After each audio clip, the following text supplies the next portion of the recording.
एबे Tata power company Odisha रे additional security charge करने निष्पत्ति करी कंज्यूमर मान को नोटिस देइछंती जे आपण माने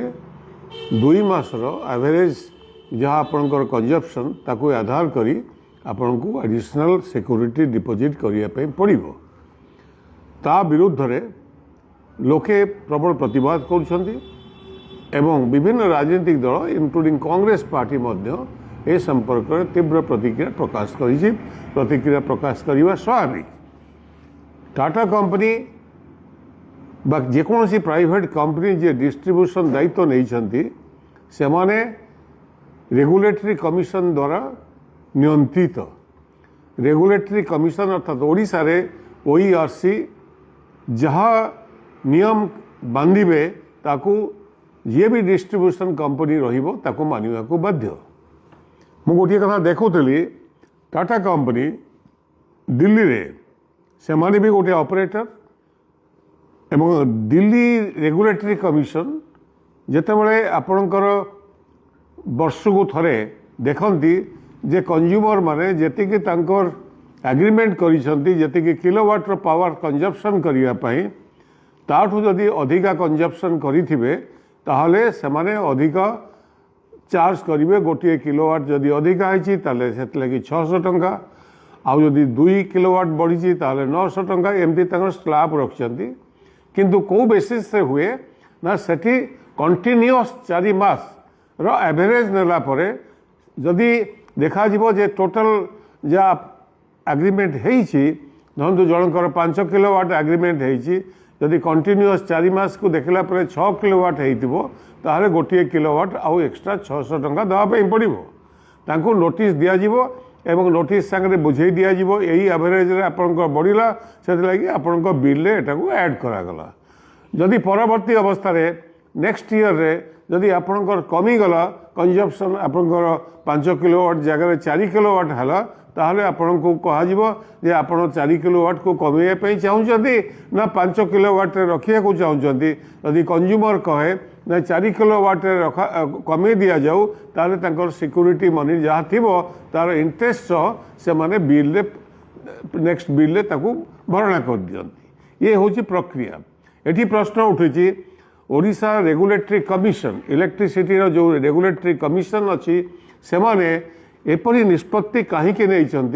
जे कंपनी को डायरेक्ट करिसंती जे 2 मासर एवरेज बाहर करी तमे एक्स्ट्रा लोड पाई टंका मागी पारिबो। ताकू यदि दिल्ली भली कि अन्य राज्य मानक भली जदि 4 मास करा जाए मु भावुची अधारू अधिक संख्यार एडिशनल सिक्योरिटी डिपोजिट रो आवश्यकता पड़िबो नाही। जदि आईन रे इलेक्ट्रिसिटी एक्ट रे अछि जहाँ एग्रीमेंट थिबो से एग्रीमेंट अनुसार जदि आपणकर कैपेसिटी बढ़े कि खर्च कर 4 मास एवरेज निगला ताल जाइए हम ताल ये 2 मास कहीं कराई एवं कौ 2 मास को नियाजिबो ता भी ठीक ना। तेणुक तुरंत ओईआरसी ये जो एडिशनल सिक्योरिटी पका कंज्यूमर मान को ऊपर ताको हल्ट करेबे एवं ए संपर्क में आउ एक डिक्लेरेशन देवे एवं कंपनी मानी कहे जहाँ तुम अन्य राज्य रे अर्थात दिल्ली रे यही टाटा पावर कंपनी और अन्य कंपनी माने 4टी कंपनी से 4टी जोन रे नहीं समस्ते 4 मास एवरेज नौकरी एटी भी सेमती ओडिशा रे 4 मास एवरेज निया उचित एवं से संपर्क में एक ओईआरसी फाइनल निष्पत्ति ननेला पर्यंत ए कलेक्शन को बंद करंतु एवं सही हिसाब से टाटा पावर को डायरेक्शन दिंतु जे याकू तुरंत बंद करा दऊ ए कलेक्शन को। आपण समस्ते जानती ओडिशा रे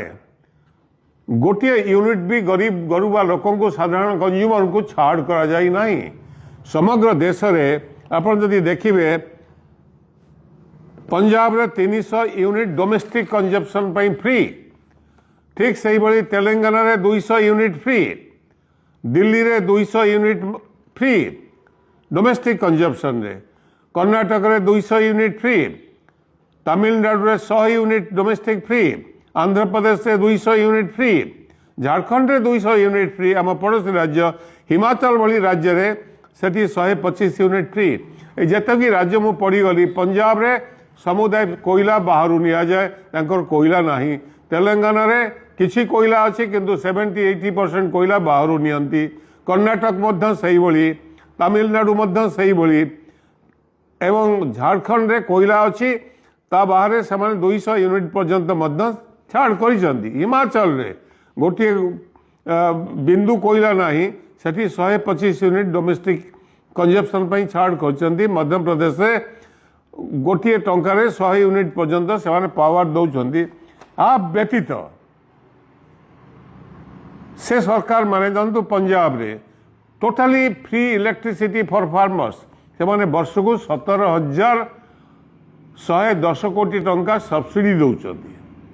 तेलंगाना रे सेमती चाष पाई मागणा बिजुली 14,418 कोटी टंका दिल्ली रे 3,250 कोटी टंका सब्सिडी डोमेस्टिक कंजप्शन पाई से एग्रीकल्चर नहीं कर्णाटक रे 22,443 कोटी टंका वर्ष को तांकर केवल एग्रीकल्चर सब्सिडी पाई एवं 200 यूनिट्स सब्सिडी बाबद तमिलनाडु सेमती 14,000 कोटी टंका दौची चाषी मानक फ्री आंध्र प्रदेश सेमती से माने फ्री इलेक्ट्रिसिटी फार्मर्स मान को देकी 10,000 कोटी रु अधिक दौरान यही भली भावे किंतु ओडिशा रे जीरो डोमेस्टिक यूनिट रे फ्री एवं कृषि पाई जीरो इलेक्ट्रिसिटी फ्री कहीं आम राज्य रे आमर सबुठु बेसी उत्पादन हुए समग्र देश रे बिजुली सस्तार उत्पादन हुए कारण आम कोयला रे भरपूर आम कोयलार जंगल कटा होची कोयला खड़ी कोयला उत्तोलन होची एवं प्राइवेट कंपनी में तार बेनिफिट नौचंदी से माने एठू कोयला नहीं कि पंजाब को सप्लाई करचंदी दिल्ली को सप्लाई करचंदी तांकर थर्मल प्लांट चलिबो एवं सेठी से माने सब्सिडी देबे से माने सहज रे अधिक अधिक पैसा से लाभकृत होचंदी अथच ओडिशा रे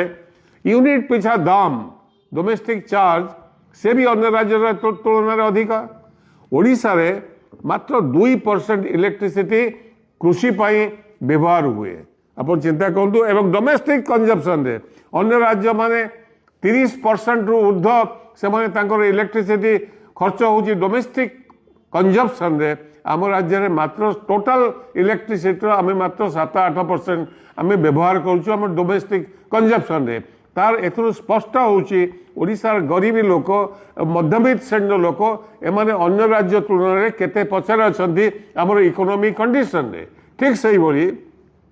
आपण यदि देखिबे कृषि क्षेत्र रे आमे मात्र 2% अन्य राज्य माने केते परसेंट कृषि रे लगौचंती तांकर खर्च होची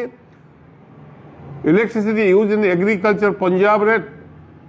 24% तेलंगाना रे 32% ओडिशा रे मात्र 2% दिल्ली कर्नाटक रे 33% आंध्र प्रदेश रे 12% मध्य प्रदेश से 40% ये बिजुली केवल व्यवहार करा कृषि रे से राज्य संपन्न हम नहीं तो ओडिशा केमती संपन्न हम ओडिशा तो एग्रीकल्चर आदौ कारण ये गोटे नुआ पैसा सब्सिडी ना ये इंडस्ट्री को डोमेस्टिक रे मात्र 7-8% किंतु इंडस्ट्री बाबद रे आमे प्राय केते 40 रु अधिक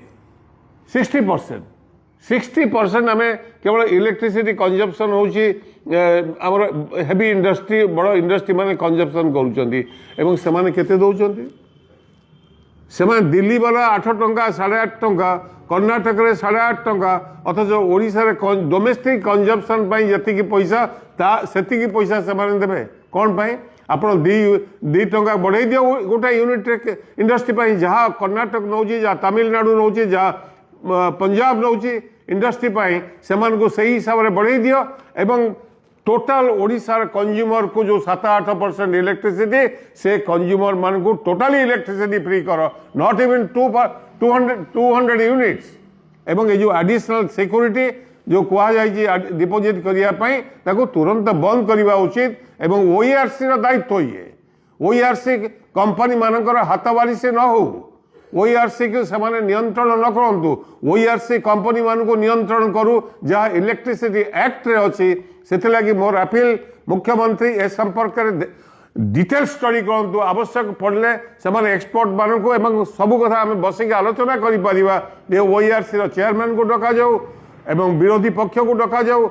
एक्सपर्ट्स मान को डक जाऊ ये घटना पुंखानुपुंख आलोचना हो एवं कंज्यूमर्स मान को आप अजथा बर्डन न डालतु एवं अन्य राज्य भली कृषि पाई एवं डोमेस्टिक कंजप्शन पाई फ्री इलेक्ट्रिसिटी करा जाऊ जहाँ फल ओडिशार विकास संभव हो पार। धन्यवाद।